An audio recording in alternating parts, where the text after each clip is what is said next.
पड़ोसी लोगों ने खबर पा कर के वो भाग गए लेकिन वो नहीं पा पाए हैं सोच। हाँ, अवैध संबंध उनका है। हुँ। ये सबको जानकारी, मोहल्ले वालों को भी जानकारी कि अवैध संबंध कई वर्षों से चल रहा था। इसको इन्होंने बार-बार जो है मना कर रहे थे। जो है वहीं 6-7 टुकड़े किए गए हैं।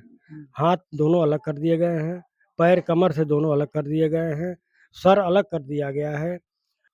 बच्चियों के नाम से एफआईआर हुआ है। हमने जी। किया है, उस हमारे नाम से नहीं किया है हाँ। लोग। यही गलत बच्चियों है। के नाम से कर दिए हैं एफआईआर लोग। होना चाहिए। एफआईआर किसने दर्ज कराई है सर? एफ नमस्कार दोस्तों, आप सभी का एक बार फिर से स्वागत है आपके अपने चैनल मऊ दस्तक में। आज हमारी मौजूदगी है बलिया जिले में। बलिया जिले के थाना खजूरी के अंतर्गत आते गाँव हरिपुर में। हम आपको बता दें कि आपने कुछ महीने पहले देखा होगा एक मेरठ की घटना, जो मुस्कान ने साहिल शुक्ला के साथ मिलकर अपने पति सौरभ को बुरी तरह दरिंदगी के साथ उनकी हत्या कर दी थी। और आप पिछले महीने हमने आपको एक खबर दिखाई थी जो देवरिया की थी, नौशाद और रज़िया सुल्तान की, जहाँ पे नौशाद दुबई से लौटे प्रेमी के साथ मिलकर अपने पति की हत्या कर दी थी। वैसी घटना आज देखने को हमें बलिया जिले में मिल रही है, इस हरिपुर गाँव में। हमारे साथ सर मौजूद हैं। आखिर क्या हुआ था उन व्यक्ति के साथ, उनकी पत्नी ने क्या किया था, उसके बारे में हम जानकारी लेंगे। सर से परिचय लेते हैं। सर, क्या नाम है आपका? मेरा नाम नगेंद्र राम है। क्या हुआ था सर आपके जो परिवार के सदस्य उनके साथ में? अब उनके परिवार से क्या, वो हमारे छोटे भाई थे और सेवानिवृत्त होने के बाद यही घर में आकर रहा करते थे। कभी काल का अपने वो बहादुरपुर पैलेस में जाया करते थे।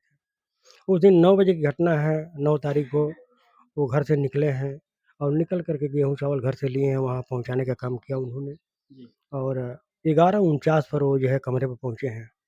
49 पे पहुँचने के बाद उनके साथ उनकी पत्नी ने मिल कर के वो जो सामान ले गए थे उसको पकड़ कर के अंदर किया गया है। जैसा आप बता रहे हैं वो सेवानिवृत्त हुए थे, किस विभाग में थे सर वो वो? ग्रेप में थे। वो अच्छा। जनरल रिज़र्व इंजीनियर फ़ोर्स के आदमी थे। बीआरओ बताया जा रहा हाँ, बीआरओ। है। बीआरओ में। तो ऐसे वो आदमी थे, हुँ। सामान रखने के बाद किसी का फ़ोन आ रहा है। सामान रखने के बाद ज्यों ही अंदर उनको, जो आदमी उसमें पहले से मौजूद थे, उनकी पत्नी मौजूद है, हुँ। इनको ज़बरदस्ती पकड़ लिया गया। पकड़ने के बाद पता चला है कि उनको वही खुद कबूल औरत ने किया है कि उनको पहले 3 गिलास हम लोगों ने ज़हर पिलाया है। हुँ। ज़हर पिलाने के बाद वो अंतिम साँस उन्होंने जब लेना शुरू किया है तो बहुत तेज़ कराहने की आवाज़ आई है। पड़ोसी लोगों ने खबर पा कर के वो भाग गए लेकिन वो नहीं पा पाए हैं। सोच तो उनके मुँह कपड़ा लगा कर बंद कर दिया गया है, बोल नहीं पाए हैं वो। तो लोग जानते हैं कि जान गए पड़ोसी लोग कि अरे चलो परिवार में थोड़ा बहुत होता है, जी। वो दरवाज़ा खटका कर फिर हट गए। हुँ। चले गए वहाँ से अपने घर हुँ। चले गए कि चलो परिवार में कुछ होता होगा, हुँ। कोई बात नहीं है। तो ये करके जो है उनको उसमें हत्या कर दी गई है, अपने हाथों से हत्या उन्होंने कराया है। ये कब की घटना है सर? ये 9 तारीख की घटना है। यानी 9 मई की घटना हाँ, ये? 9 मई की घटना है, वो भी दिन में, पूरा दिन घटना था, वो दिन की घटना है, दोपहर की घटना है। जब वो सुनसान गर्मी के दिनों में सब लोग अंदर अपने कमरे में पड़े हुए हैं, जी। वहाँ रास्ते से कोई कम आते-जाते हैं, सब अपने अंदर पड़े हवा के चक्कर में पड़े हुए हैं कि शांति मिले हम लोग को हुँ। थोड़ा-सा। आपको कब खबर लगा कि हाँ, उनके साथ ऐसी घटना हो चुकी है सर? हमको 9 तारीख को ही 10 बजे रात में यहीं कोई बताया कि भाई उनका मोबाइल बंद है, स्विच ऑफ चल रहा है, उनका पता नहीं है, वो शायद कहीं चले गए हैं क्या? कि कहीं जाकर रुके हुए हैं, उनका पता चल नहीं रहा है। फिर हम लोग 10 बजे दूसरे दिन हम लोग पहुँचे हैं सवेरे, गाड़ी से यहाँ गए सब लोग, उससे बातचीत हुई। वो कुछ बताई नहीं, बल्कि यही कहा कि वो तो आए थे और बिना कहे फिर वो चले गए और पता ना कहाँ चले गए, उनका मोबाइल बंद बता रहा है। जैसा बताया जा रहा है उनकी पत्नी के कई लोगों से अवैध संबंध भी थे सर। हाँ, अवैध संबंध उनका है। हुँ। ये सबको जानकारी, मोहल्ले वालों को भी जानकारी कि अवैध संबंध कई वर्षों से चल रहा था। इसको इन्होंने बार-बार जो है मना कर रहे थे कि भाई थोड़ा-सा सुधार ले आओ, हम लोग हैं, ऐसी बात नहीं, परिवार में बड़ी दहशत है और तुम ऐसा काम बंद कर लो। लेकिन उन्होंने सुधार नहीं किया। वो दिन प्रतिदिन अपनी प्रक्रिया चालू रखा वैसे ही। जैसे खबरों के अनुसार बताया जा रहा है कि उनका हरिपुर के अतिरिक्त बहादुरपुर में जैसा बता रहे हैं घर था। क्या वो बहादुरपुर में रहते थे या ये हरिपुर में वो रहते थे? वो बहादुरपुर में ही थे, हुँ। लेकिन सेवानिवृत्त होने के बाद वो यहाँ आना-जाना शुरू कर लिया उन्होंने। अपने ही से बनाना खाना। हमने कहा कि मैं बड़े भाई हूँ, यहाँ खाना की कोई दिक्कत नहीं है, आराम से खाइए, बैठे रहिए, उसमें कोई काम भी नहीं करना है, आराम से रहें आप। लेकिन उन्होंने कहा कि नहीं भैया, चूल्हा-वूल्हा है सब है, हम थोड़ा बहुत बना लेते हैं, कोई दिक्कत नहीं हो रही है। यही उनकी बात है और उसी के बाद उनमें घटना हुआ है। उनकी लगभग क्या उम्र रही होगी? उनकी उम्र इस समय जो है वो 60 साल पे तो रिटायर हो गए हैं। जी। इस समय वही 61-62 की उम्र हो गई। यानी 2 साल पहले सर हमसे रिटायर। छोटा, हाँ, 2 जैसे साल। बताया जा रहा है कि उनके शव के कई टुकड़े कर दिए गए थे और कई जगहों से बरामद हुए थे सर। जी, अब वो मुखबिरों को पता ये पकड़ने के बाद या महिला ने सब चीज़ बताने के बाद पता चला है कि उसके शव को जो है वहीं 6-7 टुकड़े किए गए हैं।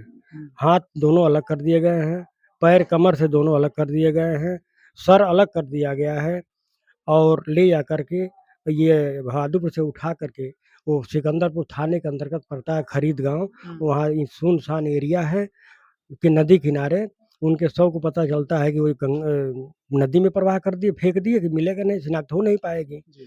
और जो उनका हाथ-पैर था, वहीं जंगल-झाड़ में जो है पत्ते से ढक दिए थे और कुछ दूरी पे एक कुआँ मिला, उसमें उनके धड़ को डाल दिया गया है। तो देखा जा रहा है सर उनके परिवार में कितने सदस्य थे टोटल? उनके परिवार में उनकी वो 2 व्यक्ति वो थे महिला-पुरुष हुँ। और उनकी 3 बच्चियाँ हैं। एक छोटा लड़का है, उसको कहीं से लिया गया है, गोद लिया उन्होंने। जी। वो लड़का इस समय यहाँ नहीं है, वो कहीं गुड़गाँव में जो है हॉस्टलाइज़ पढ़ रहा है। अभी 6th क्लास का छात्र वो है, हुँ। लेकिन उसको अभी ये बात पता नहीं है। नहीं बताई गई। बच्चियाँ पता नहीं बताई हैं। हम लोग के पास नंबर नहीं है, बच्चियों के पास ही नंबर है। बच्चियाँ वहाँ बड़ी वाली जॉब करती है। ये डिप्लोमा होल्डर है ड्राइंग से और वहीं छोटी बीच वाली और बड़ी वाली वहीं रहती हैं और छोटी वाली जो है कोटा में उसको एडमिशन करा दिए थे कि तैयारी करो नेट की, तुम भी कोई कारीगर हो जाओगे तो हमारा काम कम से कम छूट हो जाएगा। जैसा आपने बताया कि जो छोटी बच्ची है, कोटा में तैयारी करती है, इसी को संबंधित लेके समाचार पत्रों में खबर मिली थी कि उन्हीं को रिसीव करने के लिए ये बक्सर स्टेशन जाने वाले थे सर। हाँ, इन्हीं को रिसीव करने के लिए गए थे वही काम के लिए ना, हुँ। लेकिन वहाँ न जाकर के जाने के पहले ही ये काम कर दिया गया और स्वयं वो महिला गई है उसको लाने के लिए गाड़ी रिज़र्व करके। अच्छा। और उधर से वो उसी बोलेरो से। हाँ, उसी बोलेरो से हुँ। और वो का जाकर लेके 9 बजे रात में आई है, 9-10 बजे करीब में आई है लेकर के बच्ची को और लाने के बाद जब सेकंड फ्लोर पर ये लोग रहते हैं, तो बच्ची अपना बैग उतारी बोलेरो से और वो इशारा कर दी, "तुम जाओ अपना कपड़ा बदलो, अपना रिलैक्स करो, थोड़ा आराम करो।"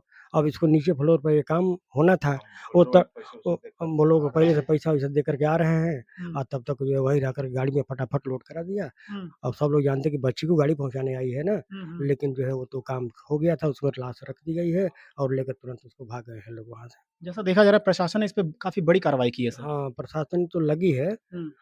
पूरे जो है लेकिन बलिया एक कार्रवाई गलत जी, बलि क्या सर? जो बच्चियों के नाम से एफआईआर हुआ है, हमने जी। किया है, तो हमारे नाम से नहीं किया है लोग, हाँ। यही गलत बच्चियों के किया नाम है। से कर दिए हैं एफआईआर लोग। होना चाहिए एफआईआर था। किसने दर्ज कराई है सर? एफआईआर हमने दर्ज कराया है। हुँ। वो गुमशुदगी की दरख़्वास्त उन लोगों ने दिया था पहले, जी। पहले उस वही दी थी। जी। पहले वो गुमशुदगी का वही दिया था उन्होंने। अच्छा। उसके बाद हमको 10 को पता चला तो अब हमने सोचा कि हम ही एफआईआर कर दें भाई कि वो नहीं मिल रहे हैं। हो य यानी जो घटना की करने के बाद उन्होंने उनकी पत्नी ने खुद एफआईआर दर्ज हाँ, करके हम लापता हो हाँ, चुके हैं। लगता है उनका जी। दिमागी संतुलन ठीक नहीं है, हुँ। वो कहीं लापता है। हुँ। तो उनके बातों से अवगत हो गए सिपाही लोग और कहे कि तुम यहाँ बैठ जाओ। क्योंकि उसके दिमाग में कोई शिकन नहीं थी कि मैंने हमारा आदमी भूल गया है या जी। कोई घटना घट गई है। जी, जी। एकदम बिल्कुल हँसी-खुशी के साथ कहा कि बैठो और कोई गार्जियन घर में हो तुम्हारा तो उसको थोड़ा बुलवाओ। हुँ। फिर हमारे लड़के पे फ़ोन किया उसने, हमारा बड़े लड़के हैं तो उन पर आए फ़ोन कि पापा ऐसी-ऐसी बात है, तो थोड़ा चला जाए। तो वही हम तो तुझे उसके चक्कर में थे ही, घूम हुँ। रहे थे, पता कर रहे जी, थे। जी। अब जाकर मैंने एफआईआर दर्ज कराया अपने नाम से, लेकिन वो एफआईआर हमारे नाम से ना करके वो लड़कियों के नाम से कर दिया गया है, कर दिया गया। कर दिया तो गया। जो आरोपी पकड़े गए हैं सर, कहाँ से वो थे सर? अभी इतना हमको जानकारी नहीं है, नहीं जानकारी। चूँकि हम रिश्तेदार रिश्तेदार हैं, हैं अच्छा, तो रिश्तेदार हैं रिश्तेदार सर। हैं, दूसरे तो जगह देखा जाए लगभग पुलिस ने उनकी पत्नी सहित 4 आरोपियों को सर गिरफ्तार किया है सर। हुँ। उनकी पत्नी ने ही जब उनके गुमशुदगी दरख़्वास्त में मोबाइल नंबर नोट किए हैं लोग, हुँ। तो संयोग से लड़की जो है छोटी सुप्रिया, वो जिस मोबाइल से वो काम किया है उसने, उसी का नंबर नोट करा दिया। और तुरंत जो है उस नंबर को सर्विस लाइन पे चढ़ा दिया लोगों ने और सारा डिटेल मोबाइल से ही खुल गया कि तुम यहाँ आओ, तुम यहाँ लेके जाना है, ये काम करना है, सारा वो बता दिया उसने। जो आरोपी थे उनको नाम अगर पता हो बता सकते हैं? उसका नाम अब कल वहीं आरोपी पकड़े गए तो बताया, हुँ। एक का नाम अनिल कुमार यादव है, दूसरे का नाम सतीश कुमार यादव है, तीसरे का नाम कोई पटेल है ऐसे करके है और 3 इधर ही के मुखिया माफिया हैं सब। हुँ। एक जो है वो शायद खरीद का ही है, हुँ। एक बालूपुर चंडाइल का है और एक तीसरा जो है वो कौन चंडाइल बोलते हैं मनियर के पास गाँव है वहाँ का रहने वाला है। क्या प्रशासन से आप माँग रहे हैं? इन लोग के खिलाफ कैसी कार्रवाई होनी चाहिए सर? अब इन लोगों के साथ तो मैंने दरख्वास्त में लिखा था इन लोगों की जाँच पकड़ने के बाद कड़ी से कड़ी कार्रवाई सज़ा हो, हुँ। ताकि कम से कम मेरे भाई की आत्मा को शांति मिल जाए। जो उनके साथ निर्मम हत्या हुई है, इसके ऊपर माने सख्त कार्रवाई की जाए, मैंने यही सख्त कहा। कार्रवाई भी हो और इससे जो है कि समाज में हाँ। ऐसी घटनाओं को फिर से अंजाम ना दिया जाए। हुँ। कम से कम इस पे रोक लगे। इसलिए प्रशासन से यही दरखास्त है कि कठोर से कठोर सज़ा उन लोगों को मिले। अभी देखा जा रहा है सर ऐसी सेम घटना बता दें आपको मेरठ में भी कुछ महीने पहले जी, हुई जी, है। जी, जी। जी। हाँ, तो हम चाहते हैं हम लोगों का बस यही है कि जितना कठोर से कठोर सज़ा हो, इनको मिलना चाहिए, इनके साथियों को मिलना चाहिए। अब कोई औरत अपने पति को सामने खड़ा होकर कटवाए, ये कितना जो है कि दुर्भाग्य की बात है या कितनी कितना दर्दनाक घटना दर्दनाक है ये, घटना है। जो कि पकड़ के कटवाना, उसके साथ मिल कर के काम करना, हाथ-पैर पकड़ना, मुँह खोल करके ज़बरदस्ती उसको ज़हर पिलवाना अपने हाथों से, ये मामूली बड़ी हत्या है। बताते हुए हम पुलिस लोगों का रूह प्रशासन काँप लगा जाता है। हुआ था बलिया में, वहाँ हम लोग तो कोतवाली में थे। वो पूरा विभाग कहा कि भाई ये उत्तर प्रदेश की पहली घटना होने हुई है, जो कि ये पूरे जो है देश को पूरे जिले प्रदेश को झकझोर कर खौल रख दिया। झकझोर कर रख दिया है। यही बात है। जी, तो देखा आपने आज हमारी मौजूदगी थी हरिपुर में। हरिपुर बता दें आपको कि खिजरी थाना के अंतर्गत आता हरिपुर गाँव है और यहाँ देवेंद्र नाम के व्यक्ति थे। देवेंद्र नाम था सर देवेंद्र उनके? कुमार। देवेंद्र कुमार। जी। देवेंद्र कुमार नाम था, 2 साल पहले वो सेवा से निवृत्त होके अब घर आते हैं। घर आकर जैसा सर बता रहे हैं कि उनका एक अन्य घर है बहादुरपुर में, वहाँ अपनी पत्नी के साथ रहते थे और उनकी जो पुत्री थी, छोटी पुत्री कोटा में तैयारी करती है, वो आ रही थी उनको रिसीव करने के लिए घर से बता के जाते हैं कि हम जा रहे हैं उनको रिसीव करने बक्सर। पर बीच में क्या होता है वहाँ से लापता हो जाते हैं। उनकी पत्नी खुद जाकर थाने में रिपोर्ट दर्ज कराती है कि हमारे पति गुमशुदा हैं और कुछ दिनों बाद अलग-अलग स्थलों से उनके शरीर के जो और टुकड़े पार्ट थे, वो मिलते हैं और पुलिस जाँच करती है, पत्नी गिरफ्तारी होती है। जब कार्रवाई होती है, तो पत्नी सच उगलती है और काफ़ी मशक्कत के बाद प्रशासन ने अपनी कार्रवाई की और बताया जा रहा है एनकाउंटर भी हुआ है अपराधियों का सर। हाँ, अपराधियों का एनकाउंटर भी हुआ है। हुँ, हमने कल देखा सामने उसके पैर में गोली लगी हुई है हुँ, और वैसे ही वो पकड़े गए हैं लोग। पकड़ कर कल हमारे सामने ही उन लोगों की कोर्ट में गए, कोर्ट में जो भी काम करना करके वो जो है कारावास उनको किया गया। किया गया। तो देखा आपने आज हमने आपको बात कराई उस पीड़ित परिवार के सदस्य से और आप बड़े भाई हैं उनके, जैसा इन्होंने बताया।